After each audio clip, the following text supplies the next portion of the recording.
नमस्कार, स्वराज एक्सप्रेस के खास प्रोग्राम जनता मांगे जवाब में आपका स्वागत है। मैं हूं एस त्रिपाठी। मध्य प्रदेश के सरकारी अस्पताल सुविधाओं को लेकर एक बार फिर सवालों के घेरे में है। बड़ी बात यह है कि इस बार अस्पताल में अब व्यवस्थाओं की पोल मरीजों या उनके परिजन ने नहीं बल्कि डॉक्टरों ने खोली है। इतना ही नहीं, इसे लेकर बाकायदा हड़ताल भी की गई। शायद ये पहला ऐसा मौका है जब डॉक्टरों ने खुद के हक या अपनी किसी मांग को मनवाने के लिए नहीं बल्कि मरीजों के बेहतर इलाज के लिए हड़ताल तक कर दी। जी हां, राजधानी भोपाल के बड़े सरकारी अस्पताल हमीदिया में जूनियर डॉक्टरों ने सुविधाओं की कमी के साथ ही तमाम अव्यवस्थाओं को लेकर हड़ताल की। भले ही कुछ समय के लिए की, लेकिन ये प्रदेश के हेल्थ सिस्टम के दमदार होने के सभी दावों वादों की पोल खोलने के लिए काफी थी। तमाम दावों वादों से इतना सच ये है कि सरकारी अस्पताल में मरीजों को दी जाने वाली साधारण दवाइयां तक नहीं है।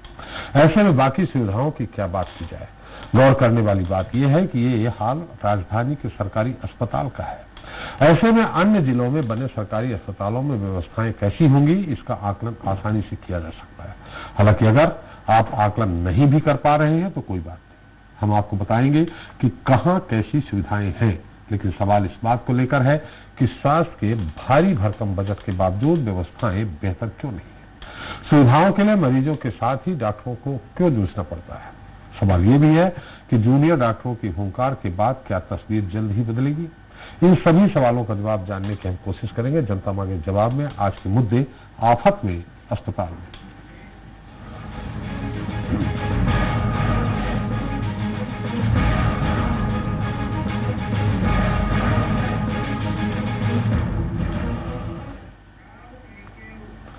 तो देश में स्वास्थ्य सुविधाओं का हाल पहले ही ठीक नहीं था, ऊपर से कोरोना और आ गया, जिसने स्वास्थ्य के क्षेत्र में सरकार के सामने कई बड़ी चुनौतियां लाकर खड़ी कर दी। हालांकि फिर भी राज्यों की सरकार के ये दावे वादे करते नहीं थकती है कि उनके यहाँ स्वास्थ्य सेवाएं अन्य राज्यों की तुलना में बेहतर है। खैर, अन्य राज्यों में क्या तस्वीर है इसका तो पता नहीं, लेकिन मध्य प्रदेश में स्थिति कुछ ठीक नहीं है। जी हाँ, राज्य के सरकारी अस्पताल खासकर राजधानी भोपाल में बने हमीदिया में आलम यह है कि मरीजों को दी जाने वाली साधारण सी दवाएं तक नहीं है। ऐसे में यहाँ गंभीर मरीजों को क्या सुविधाएं मिलती होंगी और उनके इलाज के लिए डॉक्टरों को कितनी मशक्कत करनी पड़ती होगी, इसका अंदाजा आसानी से लगाया जा सकता है। आखिर प्रदेश के सरकारी अस्पतालों का इतना बुरा हाल क्यों? अस्पताल भी इस कदर अनदेखी क्यों हो रही है? चलिए इसका जवाब जानने की कोशिश करते हैं। उसके पहले देख लेते हैं हमारी खास रिपोर्ट। जरूरी सामग्री है वो हमें नहीं उपलब्ध कराई जा रही। जैसे कुछ दवाइयाँ होती हैं, लिग्नोकेन हो गया, बीटाडीन हो गया, जो बेसिक जो सब लोग जानते हैं, एनएस की बोतल हो गई, ऐसी चीजें जो हैं, ग्लव्स हो गया, ये चीजें नहीं मिलती।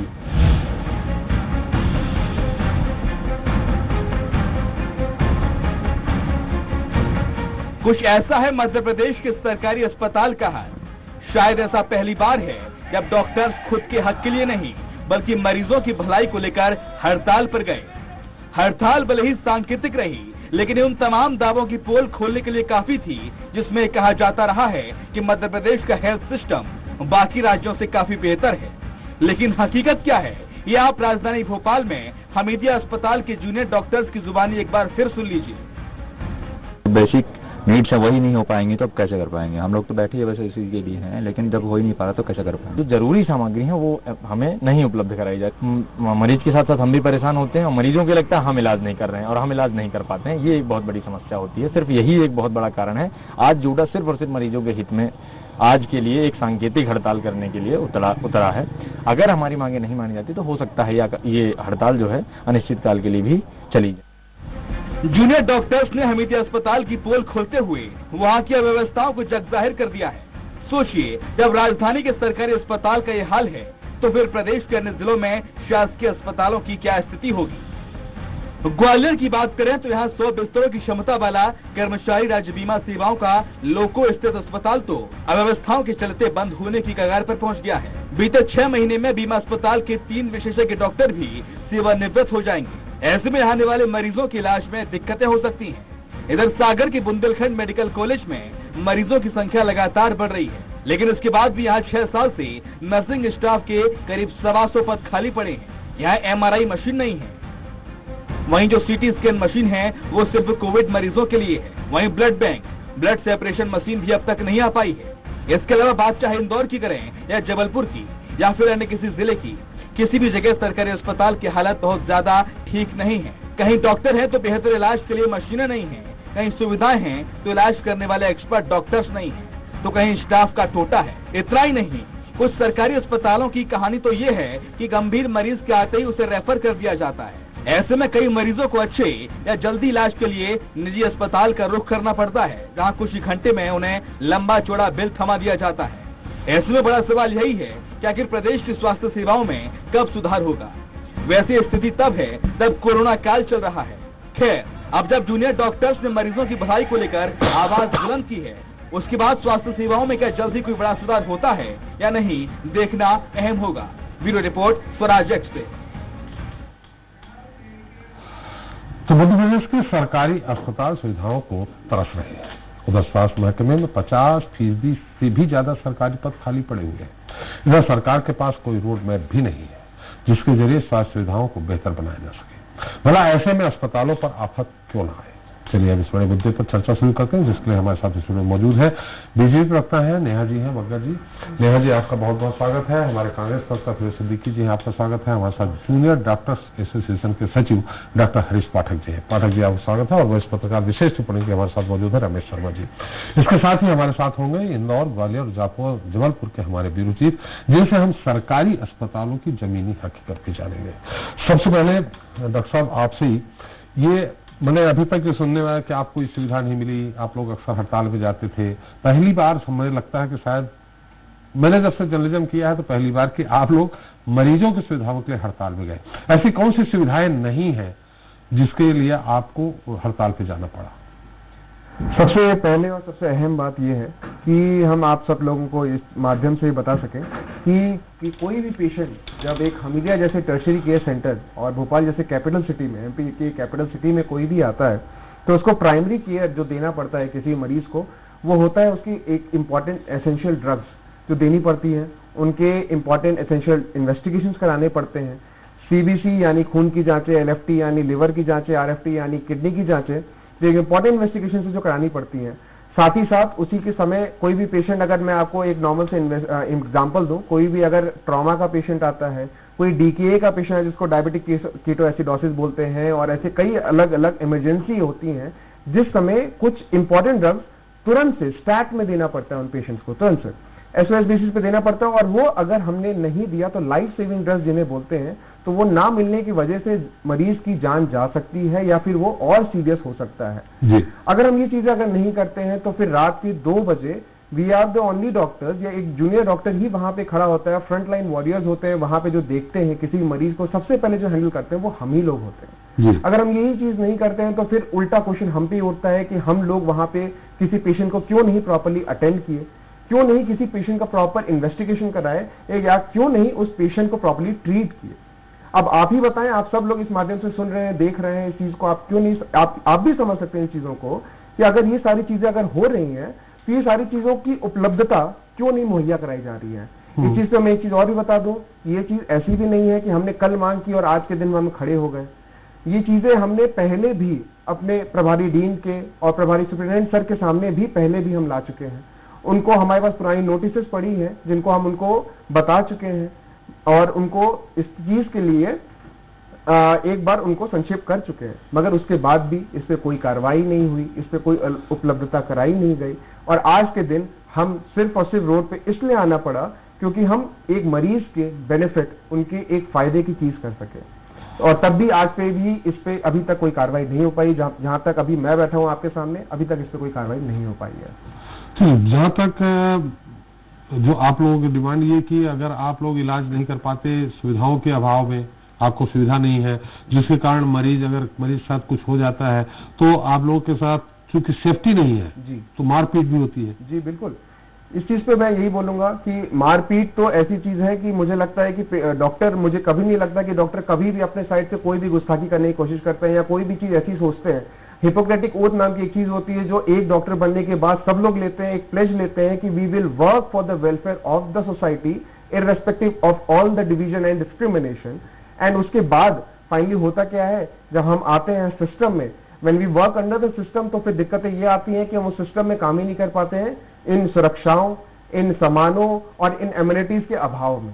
और जब काम करने पे आते हैं तो रात के 2-3 बजे जब पेशेंट आता है, इमरजेंसी हम ट्रीट करते हैं, उस समय चीजें मिल नहीं पाती, हम ट्रीट कर नहीं पाते हैं। अब आप ही बताइए, कोई भी अगर संक्रमित पेशेंट आता है बिना मास्क, बिना ग्लव्स, बिना किसी एसेंशियल ड्रग या बिना किसी एसेंशियल इन्वेस्टिगेशन के अभाव, उन चीजों के बिना कैसे किसी पेशेंट के आगे हम प्रोसीड करें?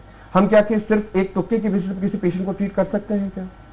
और उसी के साथ जब ये चीजें होती है तो उनके अटेंडर, उनके जो पेशेंट्स हैं वो हम पे हावी हो जाते हैं। उनको ये लगता है कि इतने बड़े हमीदा जैसे अस्पताल में ये चीजें तो होनी ही चाहिए। हम मजबूर हो जाते हैं, हम विवश हो जाते हैं उनसे ये रिक्वेस्ट करने के लिए कि आप ये सारी चीजें कोशिश करके बाहर से लेते आए, तो हम कोशिश करेंगे आपका प्रॉपर आगे का इलाज करते रहें। बिल्कुल सही, लेकिन कभी कभी आप लोग भी जम के पिटाई कर देते हैं। बिल्कुल, मगर उस चीज के लिए हम कोशिश करते हैं। ये बाद में बात किया है। नेहा जी, निश्चित तौर पे एक अच्छी पहल की है इन लोगों ने, और इस पहल पे अगर सरकार पूरी तरह से ध्यान दे, खैर फिरोज जी के पास जाएंगे, सरकार किसी की भी रही हो, स्थिति पाठक जी है ऐसी ही है, सरकार बीजेपी कांग्रेस इससे कोई लेना देना नहीं है, लेकिन एक अच्छी पहल है। और इस पहल के साथ जैसा बता रहे हैं कि हम लोगों ने सांकेतिक हड़ताल के, उसके बाद भी अभी तक कोई एक्शन नहीं हुआ। त्रिपाठी जी, मुझे लगता है कि डॉक्टर हरीश ने जो बातें यहाँ पर कही हैं और जिस तरीके से उनने और उनकी टीम ने एक रिस्पॉन्सिबिलिटी दिखाते हुए, अपनी ओथ को याद रखते हुए जिस कदम को उठाया है, उसके लिए सबसे पहले तो मैं उनको धन्यवाद देना चाहती हूँ, साधुवाद करती हूँ। क्योंकि एक जिस तरीके से आपने कहा कि जब पेशेंट्स आते हैं तो डॉक्टर उनके लिए भगवान से कम नहीं होता, पर कई बार जब केसेस बिगड़ जाते हैं तो ये डॉक्टर्स को ही वो शैतान मान बैठते हैं और वो समझते हैं कि डॉक्टर की कहीं गलती है, उनकी तरफ से कहीं लापरवाही और चूक हो गई है, जिसकी वजह से उनके जो परिजन हैं उनको किसी भी तरीके की घटना का सामना करना पड़ गया हो। और इसलिए मुझे लगता है कि सरकार, और मैं बियॉन्ड सरकार की बात करूंगी क्योंकि आपने सही कहा कि सरकारें आती जाती रहती हैं और इस प्रकार की जो परिस्थितियां हैं वो बदलनी चाहिए। जो आज हमारा जो हमें आजादी मिले 70 साल हो गए हैं, अगर हम आज भी बेसिक इम्यूनिटी के लिए मोहताज हैं तो इसके बारे में ये विषय जो है बहुत चिंतनीय है और बहुत गंभीरता से इसके बारे में सोचने की आवश्यकता है। पर आज जिस प्रकार से ये यंग डॉक्टर्स की टीम सामने आई है, जो वहां पर कमी पेशी है हॉस्पिटल के अंदर, उसको सामने रखने का काम किया है, तो मुझे लगता है कि मुख्यमंत्री जी ने भी इस खबर को आपकी देखा होगा, पूर्व में भी, अभी भी उनके नॉलेज में ये बात आएगी और जो कमी पेशी है उसको पूरा किया जाएगा। लगातार माननीय मुख्यमंत्री जी ने मध्य प्रदेश में एक इंफ्रास्ट्रक्चर का अगर स्तर हो, मध्य प्रदेश के मेडिकल कॉलेजेस का, अस्पतालों का, उसको सुधारने का काम किया है। जो और मैं ये मानती हूँ कि अभी भी जिस स्टेज पे हमें पहुंचना चाहिए था, चाहे इंफ्रास्ट्रक्चर का लेवल हो, चाहे फैसिलिटी का लेवल हो, चाहे मरीजों के ट्रीटमेंट की जो प्रक्रिया है उसमें जिन सुविधाओं की आवश्यकता है, अभी भी हम 100% उस पर कहीं नहीं पहुंचे हैं। पर एक काम जो है इंफ्रास्ट्रक्चर वाइज, डॉक्टरों की भर्ती जो आप अभी कह रहे थे कि 50% डॉक्टरों की भर्तियां उसमें होनी बची हुई हैं, उसके लिए भी माननीय मुख्यमंत्री जी ने कदम आगे बढ़ाए हैं। माननीय प्रधानमंत्री जी ने आयुष्मान जैसी योजना जनता के लिए लाई है जिसमें 5 लाख रुपए तक का इलाज मुफ्त में एक गरीब परिवार अपना करा सकता है। और इस प्रकार की तमाम सारी योजनाएं हैं जहां जो इंफ्रास्ट्रक्चर से लेकर जो मेडिसिन हैं, जो मशीन्स हैं, चाहे डायलिसिस की हो, चाहे लीवर के परीक्षण की हो, चाहे थायराइड की हो, इस प्रकार की जो मशीनरी है उसको भी उपलब्ध कराने का सरकार का पूरा प्रयास सरकार की है, आज भी है। नेहा जी, सरकार, पहले तो आपको धन्यवाद, आपने बड़ी अच्छी सकारात्मक सोच के साथ इस सब्जेक्ट को लिया, लेकिन योजनाएं बनाती है सरकार, फंड आवंटित होता है, लेकिन धरातल तक नहीं पहुंचता है। वही तो हमारा सवाल है आपसे कि 16 साल, ठीक है, हम फिरोज जी से सवाल करेंगे, 16 साल से तो है, कम से कम आपकी सरकार है, राजधानी में कई बार मुख्यमंत्री जी भ्रमण कर चुके हैं, आपके हेल्थ मिनिस्टर तो आए दिन भ्रमण करते हैं, उसके बाद ये स्थिति, तो सोचिए बेहतर जो दूरांचल क्षेत्रों में जो अस्पताल है वहां क्या स्थिति है? देखिए, जो दुर्भाग्यवश कुछ घटनाएं हो जाती हैं जो अप्रिय होती हैं त्रिपाठी जी, उसको लेकर भी अब स्वास्थ्य मंत्री जी ने एक सामने बात रखी है कि सप्ताह के हर सोमवार वो जिलेवार जो सरकारी अस्पताल हैं वहां के पेशेंट से बात करेंगे जिससे कि ग्राउंड रियलिटी सामने आए। आज यंग डॉक्टर्स की टीम सामने आ रही है, उनके साथ साथ जब मरीज भी हर हफ्ते डायरेक्ट माननीय स्वास्थ्य मंत्री जी से बात करेंगे तो ग्राउंड रियलिटी सामने आएगी। और जिन योजनाओं की मैं बात कर रही हूँ, देखिए, जो आयुष्मान भारत योजना है, जिसमें मैं कह रही हूँ कि 5 लाख रुपए का आपका ट्रीटमेंट, परिवार का ट्रीटमेंट होगा, एक गरीब निम्न स्तर के परिवार के लिए ये राशि जो है बड़ी राशि होती है। और जब चाहे प्राइवेट अस्पताल हो चाहे सरकारी अस्पताल हो, अगर इस योजना के तहत किसी को भी स्वास्थ्य सुविधा मिल सकती है तो यही सरकार का एक लक्ष्य होता है कि अस्पताल कोई भी हो, सबसे पहले अगर कुछ है तो ये है कि कोई भी मरीज जो है वो इससे दूर ना रह जाए। जो उसको सुविधाएं मिलनी चाहिए वो उसे सबसे पहले मिलनी चाहिए। उसी प्रकार से प्रधानमंत्री जी की जन औषधि योजना भी है, जिसमें औषधियां उपलब्ध कराने का काम किया जा रहा है। पर अगर डॉक्टर साहब ने इस बात को सामने रखा है एक आई ओपनर की तरह, या एक विसल ब्लोअर की तरह, या एक रिस्पॉन्सिबल सिटीजन की तरह, या अपने ओथ के तहत, तो मुझे लगता है कि सरकार इसको बहुत गंभीरता से लेगी, स्वास्थ्य मंत्री जी इसको गंभीरता से लेंगे। और मैं मानती हूँ, इस बात को मान के चलती हूँ, स्वीकार करने में मुझे कोई गुरेज नहीं है कि आज भी जिस मेडिकल फैसिलिटी को हमको हासिल करना था, हम उससे बहुत दूर हैं और इसे जल्द हमें हासिल करने की आवश्यकता है। बिल्कुल आवश्यकता है। नेहा जी, हम आपके पास फिर आएंगे। एक बड़ा सवाल आपके साथ होगा। सवाल ये होगा फिरोज जी से सवाल करने के बाद कि जो कोरोना मरीजों का इलाज करते करते जो इफेक्टेड, जो खुद पीड़ित हो गए जूनियर डॉक्टर, कम से कम आपने कहा सरकार बहुत सारी योजनाएं डॉक्टरों की ला रही, उनके लिए अपने को ठीक होने के लिए जो 30,000, 35,000, 40,000 के इंजेक्शन आते हैं उनको खुद जेब से देना पड़ा, और वो कोरोना वॉरियर से। ऐसी स्थिति में भी डॉक्टर साहब ज्यादा बेहतर बताएंगे पाठक जी, उनको अपने जेब से खर्च करना पड़ा, जबकि वो मरीजों का इलाज कराते इफेक्टेड हुए हैं। 10,000 रुपए बोनस की घोषणा की थी मुख्यमंत्री जी ने। पाठक जी बताएंगे। हम लेंगे इसका। अभी फिरोज जी, मैं दूसरा सवाल, अभी सवाल व्यवस्था को लेकर है, कोरोना पे नहीं जा रहे हैं। व्यवस्था को लेकर यह है कि आपकी भी मुख्यमंत्री जी जाकर के एक छोटा सा ऑपरेशन करा लेते हैं हमीदिया में और सोचते हैं कि हमीदिया हॉस्पिटल की सारी व्यवस्थाएं हो गई। बड़ा अच्छा खासा प्रचार प्रसार हुआ कि खुद मुख्यमंत्री रहते हुए कमलनाथ जी ने सरकारी अस्पताल में अपना ऑपरेशन कराया, लेकिन स्थिति पाठक जी ने आपको बता दी और सरकार आपकी लंबे समय तक रही है, इनकी नहीं। देखिए, ऐसा है कि जब हम थे तो ये क्या इतने सारे प्राइवेट अस्पताल थे क्या भोपाल में? पता करिए आप, मुश्किल से गिने चुने थे। जितने लोग हम लोग यहाँ बैठे हैं अभी स्टूडियो में, सब जो है सरकारी अस्पताल में पैदा हुए। क्यों हुए थे ये? क्या आज 4,500, हकीकत बात है ये, आपने सरकारी स्कूल जितने आईएएस बने हैं आज, जितने भी सीनियर आईएएस हैं, आप पूछिए, ये सब सरकारी स्कूलों में पढ़े हैं। तो आप आज जो स्थिति है, इस स्टेट के ऊपर 2 लाख करोड़ का कर्जा है, 55,000 करोड़ रुपए जनता जो है खाली ब्याज का पैसा दे रही है। और स्थितियां ये हैं कि 4,500 डॉक्टरों के पद खाली थे। जब हमने गिनती कराई यहाँ 550 हमने उसमें दिए, तो उसमें से 50-60 छोड़ के चले गए। पता किया कि भैया ये क्यों चले जाते हैं छोड़ के, तो उन्होंने कहा इनके लिए एक अलग से कैडर डिजाइन करना पड़ेगा। उस पर पहल की कमलनाथ जी ने। एक चीज वो। दूसरी बात, जब हमारी सरकार थी तो हम LUN के माध्यम से, जैसा कि पाठक जी ने बताया कि उनके पास उपकरण नहीं है, कहां से होंगे उपकरण? हमारी सरकार थी, हम लोग LUN के माध्यम से ये खरीदी कराते थे। इन्होंने बनाया एक मेडिकल सप्लाईज कॉरपोरेशन।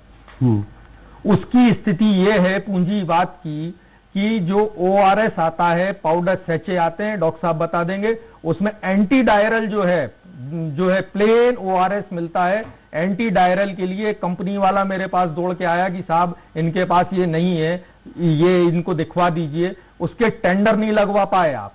ये इनकी स्थिति है। एक कंपनी पूरे मध्य प्रदेश में जो 4,500 PSCs हैं उनमें सप्लाई कर रही है। बताइए वो कैसे सप्लाई होता होगा?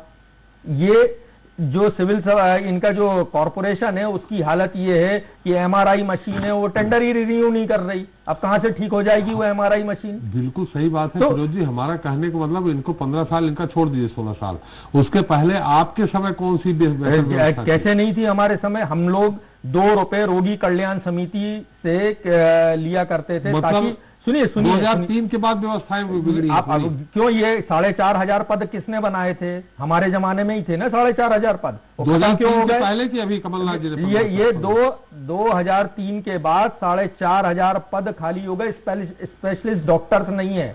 और आपको बताऊं, मेरे गौहरगंज में NRHM के माध्यम से बना हुआ इतना शानदार हॉस्पिटल है, लेकिन जो पैरामेडिकल स्टाफ है वो डिलीवरी कराता है और डिलीवरी अकेली होती है। और इससे ज्यादा ना तो उनके पास टिंचर है, आपको लग जाए तो टांका नहीं लग सकता, कुछ नहीं है उनके पास। ये अगर ये स्थितियां आपकी रहेंगी, और बने हुए कितने साल हो गए इस अस्पताल को, 7 साल हो गए, और पटवा जी वहां जो है MLA है, ये अगर आप स्थितियां रहेंगी तो कैसे होगा? IAS देखो आप, सब जगह कमिश्नर है, फिर डायरेक्टर भी IAS, डायरेक्टर मेडिकल भी IAS, अरे यही सब अगर समझते होते IAS तो फिर डॉक्टरों की जरूरत क्या है? इनकी यूनिवर्सिटियां बंद कर दो। तो मतलब आपके समय कहना चाहिए कि टेक्नोक्रेट डॉक्टर ही हेड होने चाहिए। देखिए हमारे समय सिर्फ कमिश्नर होता था जो एडमिनिस्ट्रेशन के लिए रखते थे, बाकी जितने डायरेक्टर्स थे वो डायरेक्टर सब टेक्निकल स्टाफ हुआ करता था। अभी 15 महीने में भी यही था। 15 महीने में देखिए, वो 15 महीने में थे ना, एक वो तुलसी जिनके साथ बहुत सारे क्या हुआ उनको पूछा नहीं गया, और ये हुआ, जरा उनको बहुत बड़ा मंत्री बना रखा है। मैं बोल रहा हूँ 15 महीने में सिर्फ एक ही IAS आपने वहां रखा था। ठीक है, तो ये एक दिन में क्या कैडर बदल जाता है?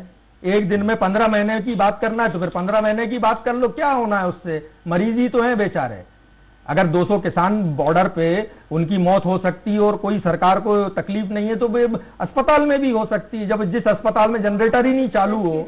से आप मतलब किसानों पर पहुंच? नहीं, किसानों पे नहीं पहुंचा। आप ये बताइए आप देखिए, आपने आप देखिए मध्य प्रदेश की मेडिकल फैसिलिटी में क्या उपलब्ध देखिए, आप ये बताइए, आप तो मुझे ये बता दीजिए, पब्लिसिटी के अलावा आप तो मुझे ये बता दीजिए कौन सा अस्पताल आपने बना दिया? अरे आप तो ये बताइए कि भोपाल में आपने डॉक्टरों की संख्या बढ़ा दी, चलिए आप बोल लीजिए, मशीनें बढ़ा दी। हाँ, अब बताइए, अब पूरे भोपाल में कौन सा अस्पताल आपने बना दिया? बताइए तो जरा, मैं भी तो देखूं। वो एक बिल्डिंग थी, एक ठेकेदार को खड़ा करते चले जाइए ऊपर तक। तो पूरे देश में इन्होंने 60 साल में 8 एम्स बनाए हैं, और 6 साल के अंदर मोदी जी ने 15 एम्स स्थापित कर दिए हैं। 16 एम्स टोटल है, 16 एम्स टोटल है, और अटल जी खाली घोषणा करके गए थे, ये एम्स बना भी उन्हीं के लिए। अगर मध्य प्रदेश की हालत देखेंगे तो मध्य प्रदेश में एम्स को लाने वाले शिवराज जी, उसका स्ट्रक्चर खड़ा करके इंफ्रास्ट्रक्चर लाके डॉक्टर स्थापित करने वाले शिवराज जी। अब एम्स पे आ जाइए, अब एम्स पे अभी दूसरे अभी मुद्दा एम्स पे ही आ जाइए ना। सुनिए फिरोज जी, नेहा जी, अभी मुद्दे हमारे अलग अलग मुद्दे हैं। अभी एम्स में मत जाए, एम्स पे आ जाएंगे इसके बाद। थोड़ा रमेश शर्मा जी से वास्तविकता जान लें। मैं एक चीज और बोल दूं, त्रिपाठी जी, कौन सा अस्पताल बनाया इन्होंने? चलिए ऊपर की ऊपर बिल्डिंग। और आपको ये और बताऊं, उस अस्पताल में 3 साल, पाठक जी बता देंगे आपको, 3 साल तक जो कार्डियक, जो जिसको कहते हैं ना ओपन हार्ट सर्जरी, वो सर्जरी नहीं हो पाई, क्योंकि उन्होंने कहा कि इसमें है ना इन्फेक्शन इतना आ रहा है कंस्ट्रक्शन होने की वजह से कि है ना मरीज वैसे ही मर जाएगा, इसलिए वो वैसे ही चला जाए, वो ठीक है, हम नहीं कर पाएंगे। रमेश से पूछ रहे, लेकिन आपको बता दूं फिरोज जी कि गैस राहत अस्पताल बनाने के नाम पर गगनचुंबी इमारतें खड़ी कर दी गई। मैंने कई जगह, रमेश जी भी इससे सहमत होंगे, चाहे गैस पीड़ित हॉस्पिटल हो, चाहे हमीदिया कैंपस में एक बिल्डिंग बनाई गई थी, उपकरण तक नहीं, डॉक्टर तो छोड़िए। भोपाल मेमोरियल हॉस्पिटल जो था, जब वो जस्टिस उसको चलाया करते थे, बेस्ट हॉस्पिटल था, लोग उसका कार्ड बनवाने के लिए अपने आप को गैस पीड़ित बताया करते थे। और आज तो वो पूरा ही खत्म हो गया। वो 97, 98 आपके जब्बार साहब थे, उन्होंने बाकायदे पूरा लेखा जोखा दिया था कि इतनी बड़ी बड़ी बिल्डिंग बन गई, एक कमरे के अलावा सारे कमरे खाली पड़े हैं, कुत्ते दौड़े। उन्होंने खुद स्टोरी बताई थी पूरी पत्रकार वार्ता लेकर के, इसलिए मैं सवाल कर रहा हूँ। रमेश शर्मा जी, बहुत अच्छा काम आज जूनियर डॉक्टर, कम से कम अपन सुनते रहते हैं कि अक्सर मारपीट करते रहते हैं, पिटाई करते रहते हैं, लेकिन मरीजों के लिए उन्होंने जिस तरह से आज एक सांकेतिक हड़ताल ही की है, वो एक अच्छी पहल हो सकती है। लेकिन मेडिकल व्यवस्था के बारे में बहुत अच्छे से आप जानते हैं जी, कितनी कमी है? बहुत ज्यादा। त्रिपाठी जी, प्रदेश का यह दुर्भाग्य है जी कि जो हमारी बेसिक सुविधाएं जिसमें सेहत स्वास्थ्य शामिल है, वो बरसों से उपेक्षित रही है। चाहे कांग्रेस का राज्य हो, चाहे भारतीय जनता पार्टी का राज्य हो, हमारी स्वास्थ्य सेवा जो है वो बहुत बुरी तरह से इफेक्टेड है। आज ये जूनियर डॉक्टर जो उठे हैं हड़ताल के लिए, कुछ मामले में इनकी हड़ताल जायज है, लेकिन मैं एक बार बताऊं, अभी आपको सिर्फ भोपाल के बारे में पता है, मैं 20 साल से हेल्थ सर्विसेज में काम कर रहा हूं, 25 साल से। अभी आप वहां जाके देखिए पीएचसी की हालत, गांव में कस्बों में तो ये भी नहीं, वहां तो कोई जूनियर डॉक्टर्स नहीं है इनकी आवाज उठाने के लिए। इन्होंने एक शहर में स्टार्ट करके दिया है, एक शुरुआत करी है, लेकिन आप इससे भी बुरी स्थिति का मैं आपको बखान कर सकता हूं जहां मैंने देखा है। सबसे ज्यादा अगर इफेक्ट पड़ता है बजट की प्रॉब्लम, अगर आप बोले कि पैसा नहीं है, नहीं, सरकार 4000-5000 करोड़ खर्च कर रही है। सबसे बड़ी प्रॉब्लम है जो फिरोज भाई ने भी कही है कि इस विभाग पे कंट्रोल करने के लिए, मॉनिटरिंग करने के लिए टेक्नोक्रेट स्टाफ नहीं है। करोड़ों का बजट आता है, कितना खर्च होता है, कितना अलॉटमेंट होता है, ये मेरे पास हेल्थ सेक्रेटरी के पूरे सर्कुलर्स पड़े हैं, कम से कम 20-25। सिर्फ आदेश निकलते हैं कि हमीदिया अस्पताल को इतना ये दिया जाए, हमीदिया अस्पताल को वो दिया जाए, जेपी अस्पताल को वो दिया जाए, इनको ये फैसिलिटी दी जाए, लेकिन क्या उसकी मॉनिटरिंग हो रही है ये कोई नहीं देखता है। आज मैं आपको बताऊं, इतनी बुरी स्थिति में हॉस्पिटल्स और हमारी स्वास्थ्य सेवाएं हैं। इवन आप हमीदिया हॉस्पिटल में जाइए, जूनियर डॉक्टर्स की स्थिति कैसी है। जूनियर डॉक्टर्स जब अकेले फंसते हैं, मरीज आता है, वो कहता है जो आदमी ड्यूटी पे है कि साहब आपको क्या प्रॉब्लम है, पैर की, वहां चल जाइए।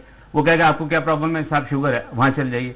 उनको देखने वाली, मॉनिटरिंग करने वाले जो सीनियर ऑफिसर्स हैं, सॉरी डॉक्टर्स हैं, कंसल्टेंट प्रोफेसर्स हैं, क्या वो इस मामले को लेकर के कभी उन्होंने आवाज उठाई है जूनियर डॉक्टर्स ने? क्या उनको ये बात मालूम है कि जो उनको पढ़ाते हैं प्रोफेसर्स, वो कितना उनको पढ़ाते हैं और कितना अपना बाकी चीजों पे ध्यान देते हैं? जूनियर डॉक्टर सेवाओं के लिए रोते हैं, ये बात सही है, उनको मिलनी चाहिए, लेकिन उनको सेवा क्यों नहीं मिल रही है, इसके लिए वो हड़ताल करें। ये नौबत आने के पहले उसको जो समीक्षा करना चाहिए, मॉनिटरिंग करना चाहिए, जो कंट्रोल करना चाहिए, वो टेक्नोक्रेट्स कितने इफेक्टिव हैं, इस पे सवाल खड़ा पैदा होता है। डॉक्टर के ठस्सू ने मतलब आपका कहने का मतलब है चूंकि प्रशासनिक अधिकारी हैं, इस कारण नहीं। अभी आपको बता रहा हूं, मेरे पास 18 फरवरी 2017 का संचालक स्वास्थ्य सेवाओं का एक आदेश है, जिसमें उन्होंने कहा कि सारे डॉक्टर जेनेरिक दवाएं मेडिसिन प्रिस्क्राइब करेंगे। अब मैं जूनियर डॉक्टर हरीश पाठक इनसे पूछना चाहता हूं, क्या जेनेरिक दवाएं हॉस्पिटल में उपलब्ध है?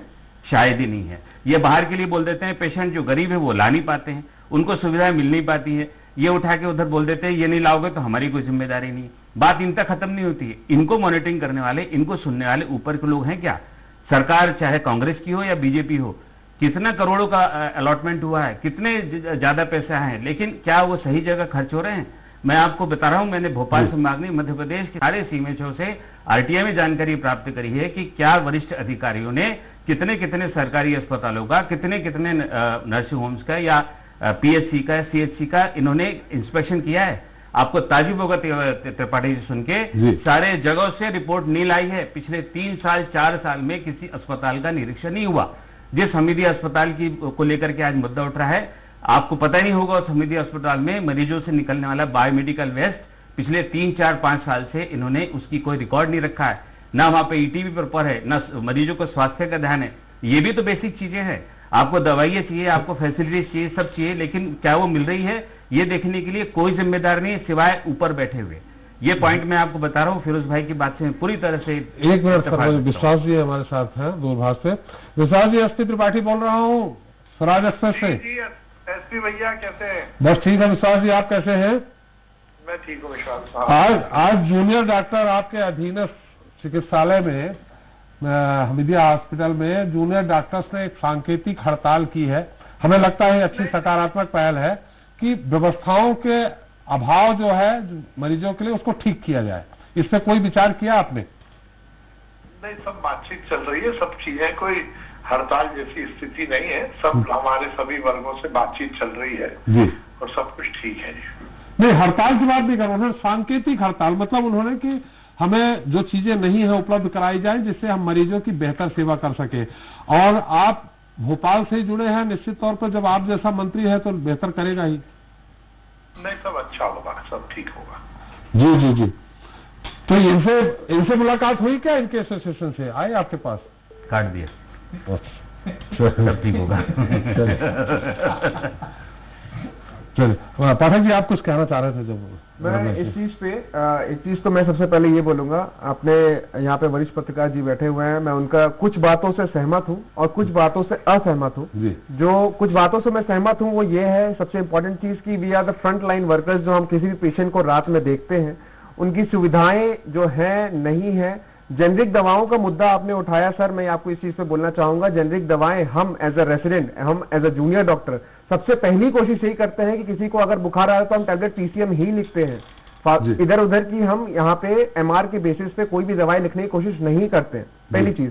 दूसरी चीज, अगर कोई भी चीज अगर ऐसी उठती है जहां पे अगर कोई चीजें फंसे, कुछ अगर चीजें नहीं उपलब्ध हैं, तो कोशिश करते हैं कि कोई भी इमरजेंसी हो तो उस समय हमारी मेन और बेसिक प्रायोरिटी यही होती है कि पेशेंट को बचाना, ना कि वहां पे किसी का पैसा फायदा भला देखना। इवन मैं खुद अपना पर्सनल एक्सपीरियंस बता रहा हूं कई बार ऐसे हुआ है कि हम अपने जेब से पैसे खर्च करके पेशेंट के भलाई के लिए मैं आपका पक्ष ले रहा हूं हरीश जी कि आपके हाथ बांध के रखें, जेनरिक दवाई ही लिखना है। मैं बिल्कुल पक्ष ले रहा हूं। बिल्कुल सर, मैं आपसे एक चीज बताना चाह रहा हूं कि पेशेंट की इन्वेस्टिगेशन, कोई भी पेशेंट अगर इन्फेक्शन में आता है तो सीबीसी कराना सबसे बेसिक नीड होती है उसके लिए। कोई भी पेशेंट अगर हाइपरग्लाइसीमिया में आ रहा है या कोई अगर शॉक में आ रहा है तो उसके लिए इंसुलिन लगाना या फिर उसको एनएस की बोतल देना, ये सारी बेसिक नीड है। मैं ये भी नहीं बोल रहा हूँ कि ये तो एडवांस टेक्नोलॉजी पे कुछ जाना है, मैं तो कार्डियक सर्जरीज जैसे बड़ी बड़ी चीजों पे जा ही नहीं रहा हूँ। ये बेसिक चीजों की सुविधाएं उपलब्ध नहीं है, पहली चीज। दूसरी चीज मैं बोलना चाहूंगा कि यहाँ पे हमारे साथ पॉलिटिकल लोग भी बैठे हुए हैं। I am totally non political in the sense of कि मैं इररेस्पेक्टिव ऑफ द पार्टीज, मैं ये चीज बोलना चाहूंगा, किसी की भी सरकार रही हो पास्ट में चाहे प्रेजेंट में, मैं चीज एक ही चीज बोलना चाहूंगा कि हमारी तो डिमांड बहुत ही जेन्युइन है। सिर्फ और सिर्फ आज की हड़ताल, हमने पहले भी बहुत हड़तालें की हैं और कई अलग अलग मुद्दों पे, आज की हमारी हड़ताल का पूरा मुद्दा यही रहा है और यही रहेगा भी अभी आगे भी, कि सिर्फ और सिर्फ पेशेंट्स के लिए एक जेन्युइन इन्वेस्टिगेशन जो बनता है, एक एसेंशियल मेडिकेशन जो बनता है वो उपलब्ध हो जाए। और रात में किसी भी पेशेंट को इमरजेंसी में आता है तो हमीदिया वो इसी आस में आता है, विदिशा से, सागर से या किसी भी हॉस्पिटल से आता है, रेफर होकर आसपास के जिला अस्पतालों से आता है, तो वो सिर्फ और सिर्फ एक्सपेक्टेशन से आता है कि वहां पे अगर हम भोपाल जैसी बड़े शहर में जा रहे हैं तो वहां पे हम सबको एक बेस्ट इन्वेस्टिगेशन, बेस्ट ट्रीटमेंट मिले। और इस चीज के लिए हमने अपने अधिष्ठाता महोदया को और अपने सुप्रीडेंट सर को और इवन मंत्री जी को भी बोला। मंत्री जी ने अपने इसके लिए मौखिक आदेश भी दिए, मगर उसका पालन अभी प्रशासनिक लेवल पे नहीं हुआ। पाठक जी, जैसा उन्होंने जेनरिक दवाई आपके पास है, उपलब्ध है हॉस्पिटल में? कुछ है और बेसिक्स नहीं है। चलिए, मेरे विकास सोलंकी है इंदौर के हमारे ब्यूरो चीफ, वहां के मेडिकल कॉलेज की क्या स्थिति है? विकास, मेरी आवाज सुनाई पड़ रही? जी। क्या है आपके यहाँ के मेडिकल कॉलेज की स्थिति? जैसे आज यहाँ एक सांकेतिक हड़ताल की गई कि हमारे पास सुविधाओं का अभाव है जिसके कारण मरीजों का इलाज नहीं कर पाते, आपके यहाँ क्या स्थिति है? जी, निश्चित रूप से अगर बात की जाए एमजीएम मेडिकल कॉलेज की तो प्रदेश का सबसे बड़ा शासकीय अस्पताल जो है MYS, यहाँ पर इलाज किया जाता है और लगातार देखने में आता है कि यहाँ पर जूनियर डॉक्टर हो या स्टाफ हो, लगातार जो है मरीज के परिजन हो या मरीजों से उनका विवाद होता है। उसकी मुख्य वजह यही होती है कि जो मरीज के परिजन या मरीज को प्राथमिक उपचार के लिए जो दवाई या जो भी उन्हें सुविधा उपलब्ध कराई जाना चाहिए वह नहीं हो पाती है। अगर बात की जाए इंदौर एम्बा अस्पताल की तो यहाँ पर ब्लड और यूरिन की जांच करने के लिए भी निजी पैथोलॉजी लैब के अंदर जाना पड़ता है, जिसके बाद ही कई बार मरीजों का डॉक्टरों से विवाद होता है, नर्सिंग स्टाफ से विवाद होता है। अगर बात की जाए डायलिसिस मशीन की यहाँ पर अभाव है। वहीं अगर बात करें एमजीएम मेडिकल कॉलेज के, इसमें कैंसर अस्पताल भी आता है, चाचा नेहरू बच्चों का अस्पताल भी आता है, कई सारे जो अस्पताल है वहां पर जो है लगातार जो है कहीं ना कहीं जो मूलभूत सुविधा है इसका अभाव देखने को मिलता है, जिसकी सजा जो है मरीजों को भुगतना पड़ती है। अगर बात करें विकास इस बात की कि सुविधाएं सरकार द्वारा उपलब्ध कराई गई हैं और उपयोग में नहीं ला रही, ये है कि सुविधाएं उपलब्ध ही नहीं कराई गई? निश्चित रूप से कहीं कहीं सुविधाएं तो सरकार द्वारा उपलब्ध कराई जाती है। जैसे अगर मैंने बात की कि डायलिसिस की मशीन की, लेकिन डायलिसिस की मशीन इंदौर के अंदर आने के बाद 4 साल से धूल खा रही है, लेकिन उनको मरीजों तक नहीं पहुंचा दिया जाता है। वहीं अगर बात की जाए तो ब्लड की और यूरिन की, इसे छोटी छोटी जो जांचें हैं वो निजी पैथोलॉजी के अंदर जाना पड़ता है, जिसके बाद इंदौर जिले का मरीज हो या बाहर का मरीज हो वो लगातार परेशान होता है और उन्हें उनकी जेब भी ढीली कराई जाती है, क्योंकि उन्हें निजी लैब पहुंचाया जाता है। यूरिन और ब्लड जैसे सैंपलों की जांच इंदौर के सबसे बड़े प्रदेश के शासकीय अस्पताल के अंदर उपलब्ध नहीं है। जी चलिए विकास, बहुत बहुत धन्यवाद आपको सारी जानकारी दी गई। नेहा जी, हम कोई सवाल ही नहीं करेंगे, हम चाहेंगे कि आप अभी विकास जी ने जो कहा, चाहे यूरिन टेस्ट की बात हो, ब्लड टेस्ट की बात हो, एक मशीन को तो उन्होंने कहा कि करोड़ों की मशीनें धूल खा रही 5 साल से 6 साल से। जी नेहा जी।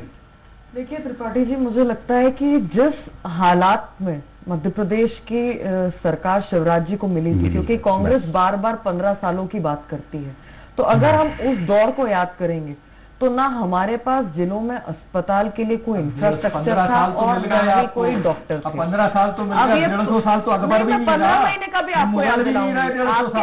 आपके 60 साल के आजादी के बाद का जो आपने सरकारें चलाई वो भी मैं आपको याद दिलाऊंगी। और उसके बाद जो 15 माह आपकी कमलनाथ जी की सरकार ने जो मीडिया स्ट्रैटेजी में जाके एक अंगूठा दिखाकर अंगूठे का जो भी उपचार करवाया, उसके बाद उन्होंने क्या किया वो भी मैं आपको बताऊंगी। तो थोड़ा सा धैर्य रखिए, थोड़ा सा धैर्य रखिए।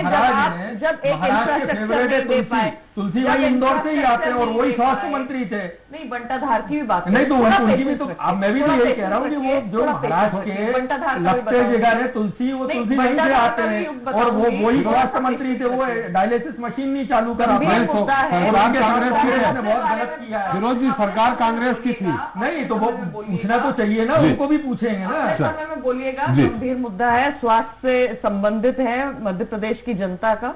तो त्रिपाठी जी, जिस प्रकार का इंफ्रास्ट्रक्चर कांग्रेस पार्टी छोड़कर गई थी, 60 साल में सरकार चलाई है, केंद्र में भी मध्य प्रदेश में भी अधिकतर समय जो सरकारें चली हैं वो कांग्रेस शासित चली हैं। जिस प्रकार आने के बाद शिवराज जी ने इंफ्रास्ट्रक्चर तैयार किया, डॉक्टर्स की नियुक्तियां, आज जिले में जिलेवार हर अस्पताल में डायलिसिस मशीन मिल जाती है। हाँ, मगर मैं आपसे पहले भी मैंने कहा और अभी भी मेरे को स्वीकार करने में मुझे कोई परेशानी नहीं है, और ये खुद मुख्यमंत्री जी कहते हैं कि हेल्थ इंफ्रास्ट्रक्चर और हेल्थ फैसिलिटी जिस पैमाने पर हमें पहुंचना चाहिए था अभी भी हम उससे बहुत दूर है, कोसों दूर है। उसको पार करने की आवश्यकता है, उसके पैरामीटर्स पर उतरने की आवश्यकता है। पर कोरी राजनीति करना जिसके लिए कांग्रेस टूट पड़ती है। आप 50% डॉक्टर्स की भर्ती की बात कर रहे थे, 2017-18 में 1800 वैकेंसीज डॉक्टर्स की निकाली, उसमें 1200 डॉक्टर्स बैठे। जब आने के बाद कमलनाथ जी की सरकार आई, 300 डॉक्टर्स आप देखिए जिनको लिया गया। आखिर क्यों? बाकी के डॉक्टर्स का कहां, क्या आपने किया? क्यों नहीं उनको स्थापित किया गया? क्यों नहीं आपने उनको वैकेंसीज के आधार पर जगह दी गई? इंफ्रास्ट्रक्चर का बता दीजिए। 15 माह इनकी सरकार रही, आपने कहीं पे भी डॉक्टर्स या मेडिसिन या जेनरिक मेडिसिन या मशीनरी, जिसकी अभी चीख चीख के बात कर रहे हैं, क्या उपलब्धि है इनकी 15 माह की? लगातार ये जो है डेवलपमेंट का, ये स्वास्थ्य सुविधा का जो मुद्दा है, लगातार इसमें कोशिशें करनी पड़ती हैं, लगातार इसमें प्रयास होते हैं, मॉनिटरिंग होती है। नेहा जी, 15 साल बहुत होते हैं। यही कारण है त्रिपाठी जी कि आपको आज जिलावार एक स्ट्रक्चर दिखता है, इंफ्रास्ट्रक्चर नजर आता है, डायलिसिस की मशीन नजर आती है, डॉक्टर नजर आते हैं, मेडिकल कॉलेजेस दिखते हैं, सरकारी अस्पताल दिखते हैं। अगर सिर्फ और सिर्फ सरकार की टांग खींचने के लिए, सरकार की कमी निकालने के लिए कांग्रेस चीखती रहेगी, तो सबसे पहले तो हिसाब इन्हें देना पड़ेगा कि 60 साल की सरकार के दौरान इन्होंने क्या किया। केंद्र में इनकी सरकार रही, राज्य में इनकी सरकार रही, कमलनाथ जी की सरकार रही, तो इनकी क्या उपलब्धियां हैं? चलिए फिरोज जी, आपसे उत्तर ले, जबलपुर का हाल और जान लेते हैं, फिर चलते हैं आपके पास। जबलपुर से हमारे साथ ब्यूरो चीफ है अरविंद दुबे। अरविंद जी, क्या स्थिति है आपके यहाँ के सरकारी मेडिकल कॉलेज की? अमूमन जैसे कि मध्य प्रदेश के दूसरे जिलों में जो स्थिति है, बिल्कुल वही स्थिति यहाँ पर भी है। व्यवस्थाएं, बिल्डिंग, इमारतें जरूर हैं, बहुत अच्छी हैं, चमचमा रही हैं, लेकिन अंदर जो व्यवस्थाएं मरीजों के लिए होना चाहिए वास्तविक रूप से जिसकी हम रिपोर्टिंग करते हैं, वो यहाँ पर कमी नजर आती है।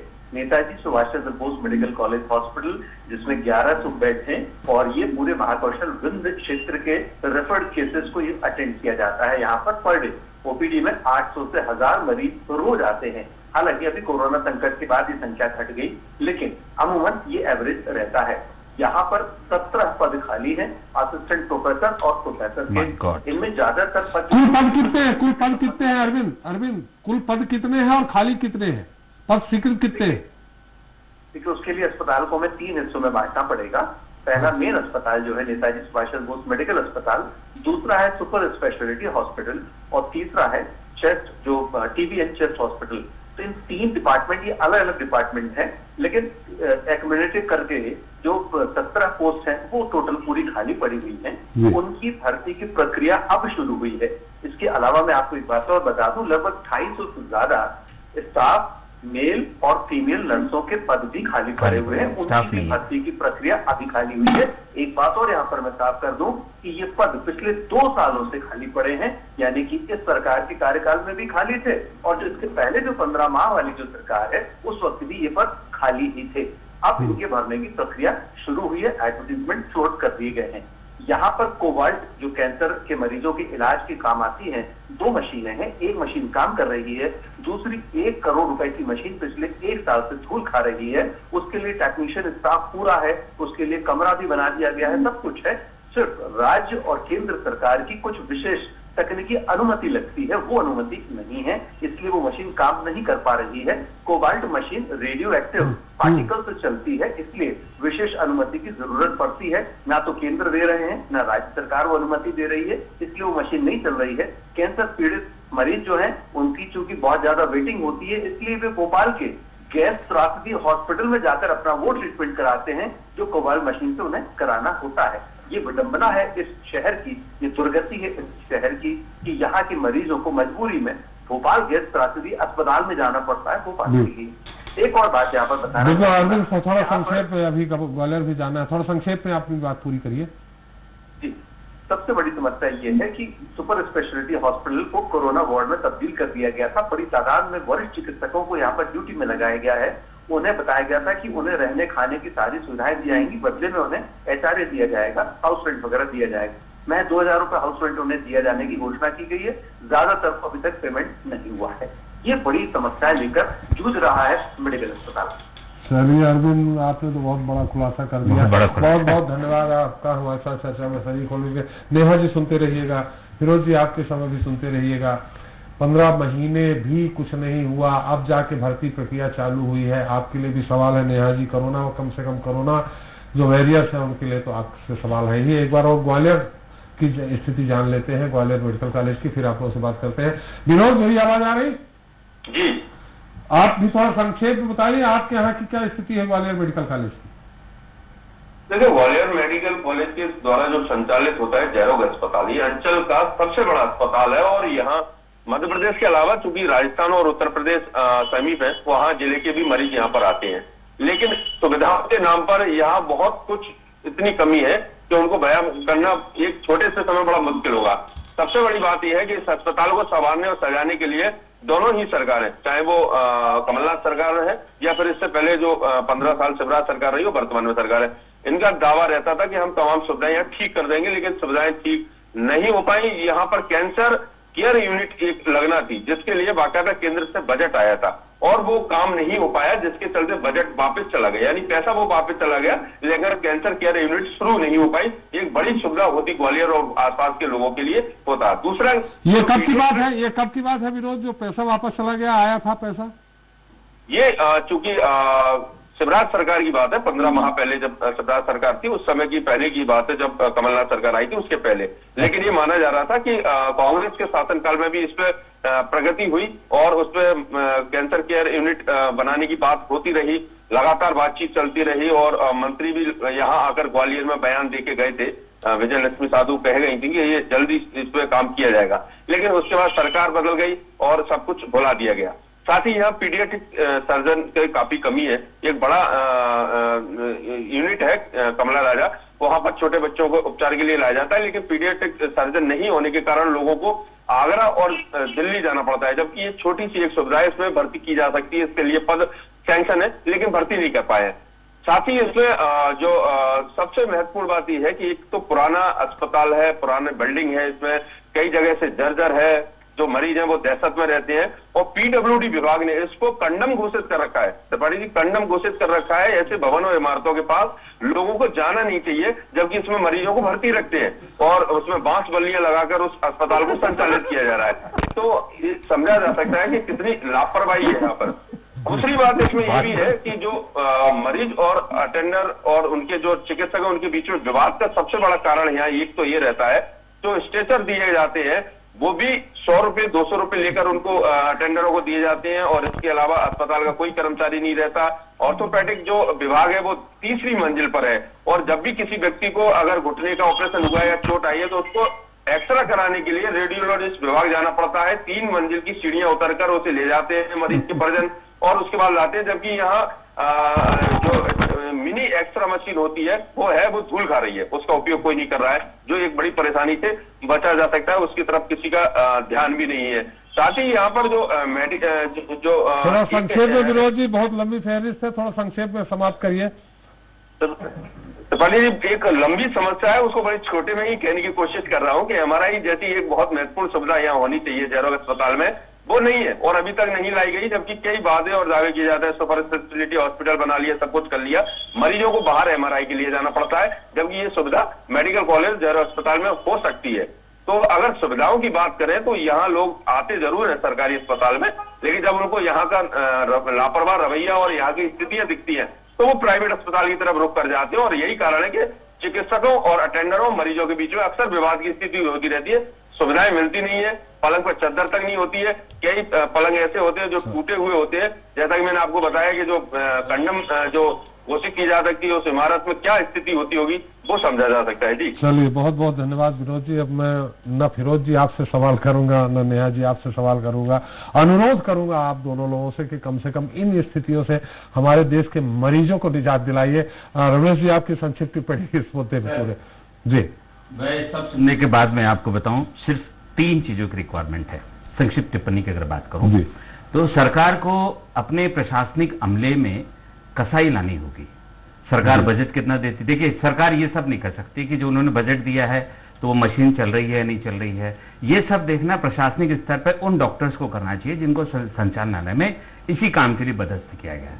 जैसे इन्होंने कहा MRI के इसके, मैं आपको बताऊं त्रिपाठी जी, MRI किसी मेडिकल कॉलेज में ना होना ये मतलब एक बहुत, और उन्होंने बताया कि कंडम घोषित हो चुका है। और आपको ताजुब होगा, मैं हरीश पाठक जी से पूछना चाहूंगा, एटॉमिक एनर्जी रेगुलेटरी बोर्ड जो होता है ARB, पाठक जी आप शायद समझते होंगे, तो ARB से अप्रूव्ड कितनी एक्सरे, कितने मशीन्स, कितनी MRI मशीन्स, कितनी ऑन्कोलॉजी की मशीन्स अप्रूव्ड हैं, इसका रिकॉर्ड सरकार के पास आज भी नहीं है।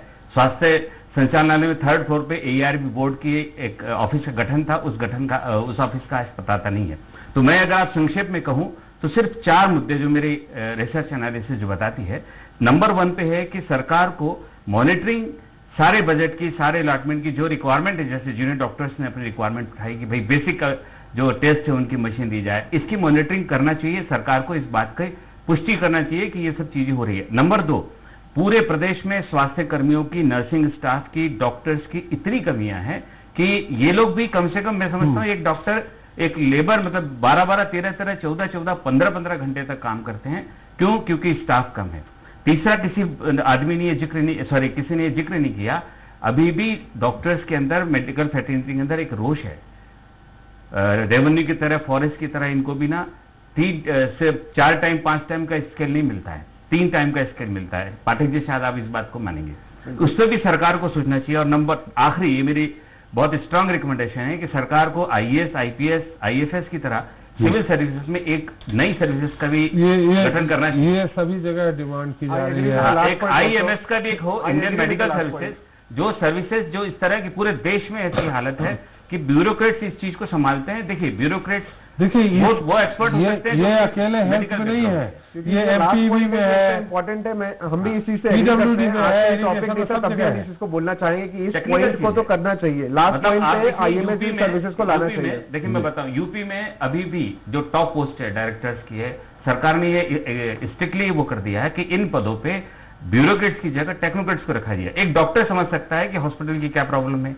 आज IAS जो है, जैसे आज की डेट में जो प्रिंसिपल सेक्रेटरी हेल्थ है या सेक्रेटरी हेल्थ है, ये IAS है, ये एडमिनिस्ट्रेशन समझ सकते हैं, लेकिन टेक्निकल पॉइंट जो उनको समझना चाहिए, जूनियर डॉक्टर्स की जो बात एक टेक्नोक्रेट समझ सकता है वो ब्यूरोक्रेट्स नहीं समझ सकता है। तो मेरी सरकार से एक निवेदन है कि ये सिविल सर्विसेज की तरह एक Indian medical services. Sharma ji, ये चीज PWD, इरिगेशन सब जगह है जी भाई। सिंचाई विभाग में टेक्नोक्रेट चाहिए ना, जिसने पढ़ के आया है, जो PWD में भी बिल्कुल सब जगह यही है। टेक्नोक्रेट कहीं नहीं है, सब IAS बैठ गए। वेटनरी में हुआ करता था, वेटनरी में आज भी है। नहीं, वेटनरी में डायरेक्टर इंडियन वेटनरी काउंसिल ने उस पर ऑब्जेक्शन ले लिया और ऑब्जेक्शन लेके उन्होंने हटवाया, और हटवा के उन्होंने कहा नॉन टेक्निकल आदमी हमारा डायरेक्टर नहीं हो सकता डिपार्टमेंट का। इंडियन वेटनरी काउंसिल ने उसको चेंज करवाया। फिरोज जी, आप संक्षेप में उत्तर दे दीजिए, जो जबलपुर ग्वालियर से खबर आई है। बहुत स्थितियां हैं। जब हम लोग शिवराज जी के समय स्वीकृत हुई, 15 महीने आपने कोई नहीं किया, अभी भर्ती चालू हुई। कमलनाथ जी आए थे तो जादू की छड़ी तो लाए नहीं थे उन्होंने। ऐसा तो नहीं कहा था कि मेरे पास अलाउद्दीन का चिराग मैं घिस दूंगा और अलाउद्दीन प्रकट हो जाएगा। लेकिन हम लोगों ने नहीं ऐसा नहीं होता, 1.5 साल लेकिन हम लोगों ने इस चीज को चेंज, जैसे मैंने आपको हेल्थ सप्लाईज कॉर्पोरेशन का बता दिया कि उनकी स्थिति ये जो जेनेरिक दवाएं लिखना है, और यही दवाएं क्यों लिखना है, इसलिए लिखना है कि जो पूंजीपतियों ने वहां एक कॉकस ने कब्जा कर रखा है और उन्हीं की चीजें बिकना चाहिए, उन्हीं का सामान बिकना चाहिए, इसलिए उन्होंने कहा नहीं बाहर से नहीं लिखना, भले मरीज मर जाए उससे मतलब नहीं है, डॉक्टर भी नहीं लिखता। मैंने कई डॉक्टरों को ये देखा कि वो बेचारे एसएमएस से देते हैं, वो उसको जो पेशेंट को देखने वाले होते हैं, पेशेंट को एसएमएस से दवाई लिख के देते हैं कि ये ले जाओ, ले जाके इससे खरीद लेना और खा लेना। ये स्थितियां हैं आप, और कोई चीज आपको व्यापारिक स्थितियां छोड़ना पड़ेंगी। ये जो जितने अस्पतालों की चमचमाती बिल्डिंगें हैं, वो इसलिए चमचमाती बिल्डिंगें हैं क्योंकि ठेकेदार हैं, ठेकेदार को टेंडर लगाना है, टेंडर लगा दिया, बिल्डिंग बन गई। बिल्डिंग कहाँ चमचमाती है, कंडम घोषित कर दी गई। कंडम जो घोषित की गई है वो कौन है? सरकार के एक मालिक है महाराज, वो महाराज का इलाका है, वो ग्वालियर मेरी है। तो अब वो जो है अपना महल देख सकते हो, अस्पताल नहीं देख सकते, तो उनसे सवाल नहीं पूछा जा, नरेंद्र सिंह तोमर जी से सवाल नहीं पूछा जाना चाहिए। लास्ट में आपके पास आऊँ पाठक, और एक चीज कहूंगा त्रिपाठी जी, आपने गलती की, एक रायसेन के स्टिंगर को और बात करते आप तो आपको रायसेन की स्थिति भी समझ में आ जाती है, बैतूल की भी हाल बात, ये स्थिति। और मैंने मेडिकल कॉलेज लिए हैं, अभी मेडिकल प्रभुराम चौधरी है, अभी सिविल अस्पताल नहीं लिए, मेडिकल कॉलेज लिए हैं। मेडिकल कॉलेज की स्थिति है। नेहा जी, मैं कोई आरोप नहीं लगाऊंगा, कम से कम जो कंडम बिल्डिंग घोषित कर दी गई, कोई बड़ा हादसे का इंतजार ये सरकार ना करे, उसकी शिफ्टिंग का इंतजार वो करे। कोबाल्ट मशीन आप जान रहे हैं, उन्होंने बताया कि एक बंद पड़ी है जिसके लिए यहाँ आना पड़ता है। सब कुछ है, केंद्र में आपकी सरकार है, मुझे मालूम है उसमें जो रेज निकलती है उसकी अनुमति ली जाती है इंडियन मेडिकल काउंसिल से और राज्य सरकार से, दोनों जगह से, तो उसकी अनुमति तो आप दिलवा सकती हैं। हम कोई आरोप नहीं लगा रहे हैं, कम से कम आप उस पार्टी की प्रतिनिधि है जिसकी सरकार है मध्य प्रदेश में। त्रिपाठी जी देखिए, सबसे बड़ी आज समस्या ये है कि विपक्ष में बैठी हुई पार्टी जो कांग्रेस है वो परमानेंट पेसिमिस्टिक हो गई है, निराशावाद से आगे वो बढ़ती नहीं है। बार बार लगातार आप सिर्फ 15 साल के शासन पर सवाल करते हैं, 15 साल की सरकार पर सवाल करते हैं। आप मुझे ये बता दीजिए, 60 साल में अगर आपने इंफ्रास्ट्रक्चर बनाए होते, डॉक्टर्स की समय पर भर्ती कर ली होती, डायलिसिस मशीन, रेडिएशन मशीन, ये सब आपने स्थापित कर दिया होता, जेनरिक मेडिसिन को सही स्थान दे दिया होता, तो आज 15 साल में उसका डेवलपमेंट के तौर पर इश्यूज आगे ही बढ़ते, पीछे नहीं हटते। आप हॉस्पिटल बना नहीं पाए, आप डॉक्टर्स को ला नहीं पाए। 60 साल में छोड़ दीजिए, 15 माह में जब कांग्रेस की सरकार बनी, कमलनाथ जी आए, ये बार बार तुलसी जी का, प्रभुराम जी का नाम लेते हैं, तो किसकी सरकार में मंत्री थे? भारतीय जनता पार्टी की सरकार में मंत्री थे क्या? 15 माह में ये जो तुगलकी फरमान जारी कर रहे थे, आते ही जो 3 माह के अंदर आते ही, आपके समय पे नहीं बोला फिरोज जी, प्लीज डिबेट का डेकोरम मेंटेन करके रखिए। मैंने आपके समय नहीं बोला तो बिल्कुल मत बोलिए, मैंने आपकी बात को धैर्य से सुना। 3 महीने में सरकार बनाते ही 280 करोड़ का गबन कर गए, कुपोषित बच्चों का पैसा खा गए, गर्भवती महिला का खा गए और 10 जनपद सोनिया गांधी जी के बंगले पर पहुंचा दिया। यही पैसा अगर इंफ्रास्ट्रक्चर में, डॉक्टर्स की भलाई में, मरीजों की भलाई में लगा दिया होता, जेनरिक मेडिसिन को स्थापित कर दिया होता, जिन पूंजीवतियों की बात कर रहे हैं, जिनके जेब आप भर रहे थे, उनको अलग कर दिया होता, तो आज स्थितियां कुछ बेहतर होती। अच्छा सुझाव देने की बजाय परमानेंट पेसिमिस्टिज्म का जो काम करते हैं, ये बहुत गलत है। और मैंने तो आपके चैनल पर अभी जब से मैं बैठी हूं 1 घंटे में 2 या 3 बार स्वीकार कर लिया कि हेल्थ डिपार्टमेंट में हमें आवश्यक सुधार की आवश्यकता है, थी और रहेगी। ये एक कंटिन्यूअस डेवलपमेंट प्रोसेस है, इसमें आप कभी भी संतुष्ट नहीं हो सकते। आज कोई फैसिलिटी है, कल कोई फैसिलिटी है, परसों कोई फैसिलिटी है, आज बहुत ज्यादा इसकी फैसिलिटी त्रिपाठी जी कल भी इसकी आवश्यकता थी, 60 साल पहले भी थी, 15 साल की भाजपा सरकार से पहले भी थी, 15 माह की कांग्रेस की सरकार से पहले थी, आज की भाजपा सरकार के समय भी है। हेल्थ एक ऐसा इशू है जिसमें आप कभी भी सेटिस्फाई नहीं हो पाएंगे, इसमें आपको अप्रोप्रिएट सॉल्यूशंस की समय समय पर आवश्यकता पड़ेगी। अगर ऐसा 60 साल में होता तो आज की जनरेशन नहीं होते सबके सब। और मजे की बात देखिए, खत्म हो गया समय, एक चीज मजे की बात देखिए कि जो 15 महीने में स्वास्थ्य मंत्री थे, आज उनको इनाम के तौर पे स्पेशल बुलाया। अब वो ठीक है, स्वास्थ्य मंत्री वो स्वास्थ्य मंत्री लायक नहीं थे इसलिए सिंचाई विभाग दे दिया, वो स्वास्थ्य मंत्रालय लायक नहीं थे इसलिए सिंचाई विभाग दिया, स्वास्थ्य मंत्रालय आपने दिया हुआ था। हाँ ठीक है। और प्रभुराम जी पे हमने आरोप लगाए थे कि उन्होंने अपनी पत्नी का जो है आउट ऑफ टर्न कराया, तो जब आप स्टाफ को ही नहीं देखोगे आउट ऑफ टर्न बोल लेने दीजिए। चलिए, मुझे लगता है मैं लास्ट में इन सब चीजों को, मुझे लगता है बहुत संक्षेप में पाठक जी हमारा समय बस लास्ट के 2 मिनट लूंगा और इन सारी चीजों को 1 मिनट लेते हुए इन सारी चीजों को कंक्लूड करते हुए, क्योंकि मुझे लगता है हमारी जो डिमांड थी, हमारे जो मुद्दे थे, उन चीजों को थोड़ा पॉलिटिकल ले जाते हुए चीजों को हमारे को डाइल्यूट ना हो जाए, इन चीजों को मैं मुद्दों को सामने रख के मैं एक बार ये बताना चाहूंगा इस माध्यम से सारे लोगों के सामने, कॉमन पीपल के सामने, जिन्हें हम जो हमें ट्रीट तो नहीं करना होता है। हमें जैसे अस्पताल में आप जैसे बड़े लोग शायद आते हैं नहीं आते हमें नहीं पता, मगर हमें तो कॉमन पीपल को फेस करना होता है, हमें उनके लिए बोलना है। और वही आज यहाँ पे हम बात रखना चाहेंगे कि इंपॉर्टेंट इन्वेस्टिगेशन हो गए चाहे एसेंशियल ड्रग्स हो गए, वो चीज जब तक हमें नहीं मिलेंगी तब तक हम उन्हें प्रॉपर्ली ट्रीट नहीं कर पाएंगे, पहली चीज। दूसरी चीज, कोई भी सुविधाएं हैं उनकी उपस्थिति कराना, उनकी उपलब्धता कराना सरकार की रेस्पॉन्सिबिलिटी है, चाहे वो कोई भी हो। I am not talking about irrespective of all the government, कोई भी सरकार हो, उनकी उपलब्धता कराना उसकी जिम्मेदारी है। अगर सरकार करा रही है तो उसके आगे प्रशासनिक लेवल पे, कॉलेज लेवल पे, डीन लेवल पे, चाहे सुप्रिटेंडेंट लेवल पे उसको आगे पास ऑन करना भी एक इंपॉर्टेंट स्टेप है। वहां पे भी फिल्टर लग जाता है, क्योंकि मैं एक जूनियर डॉक्टर हूं, मैं यहाँ पे 3 साल की रेसिडेंसी करने आया हूं, हो सकता है आगे चल के मैं निकल जाऊं, मगर इस चीज की रिस्पॉन्सिबिलिटी किसी ना किसी को लेना पड़ेगा, क्योंकि हम भी यहाँ पढ़ने, सीखने और पेशेंट का उपचार करने आए हैं और इस चीजों को किसी ना किसी को आगे बढ़ाना पड़ेगा। इसलिए हम आज हम खड़े हैं आपके सामने। पाठक जी समाप्त हो गया, लेकिन एक अनुरोध है नेहा जी, जो कोरोना वॉरियर्स जो डॉक्टर जो अभी अरविंद दुबे ने भी बताया, उनके आचार्य देने की बात कही गई थी, उनको स्टाइपेंड देने की बात कही गई थी, कम से कम वो दिलवाया जाए। और ये भी ये जानते हैं पाठक जी, सही है ना कि जो जूनियर डॉक्टर्स कोरोना पीड़ित हुए थे उन्होंने अपने आप अपने व्यय से इंजेक्शन लगवाए हैं, बिल्कुल वो भी सरकार की तरफ से। आपको न्याय जी अनुरोध है आपसे स्वराज एक्सप्रेस चैनल के माध्यम से कि ये बात अपने प्रतिनिधि ऊपर तक जरूर पहुंचाएं और कम से कम इनकी सुविधा दें। बहुत बहुत धन्यवाद नेहा जी आपका, फिरोज जी आपका, रमेश जी आपका और पाठक जी आपका हमारे साथ चर्चा में शरीक होने के लिए। तो सरकारी अस्पतालों में अव्यवस्था कोई नई बात नहीं है, इनमें व्यवस्था और लापरवाही को लेकर अक्सर सवाल उठते रहे। कई बार मरीजों की मौत भी हो जाती है। इतना ही नहीं, सुविधाओं की कमी के चलते होने वाली लापरवाहियों को लेकर मरीजों के तीमारदारों की डॉक्टरों या स्टाफ के साथ मारपीट तक हो जाती है। प्रदेश सरकार को चाहिए कि वह अस्पतालों में व्यवस्थाओं को दूर कर ये सुनिश्चित करें कि गंभीर मरीजों का फौरन और उचित उपचार हो सके। सोचिए, जब राजधानी भोपाल के सरकारी अस्पताल में सुविधाएं नहीं होंगी, जहां दूर दूर से मरीज अच्छे इलाज की उम्मीद को लेकर आते हैं, ऐसे में सरकारी अस्पतालों में अव्यवस्था और इलाज में लापरवाही को स्वीकार नहीं किया जा सकता है। इसी के साथ जनता आगे जाओ, इतना ही, नमस्कार।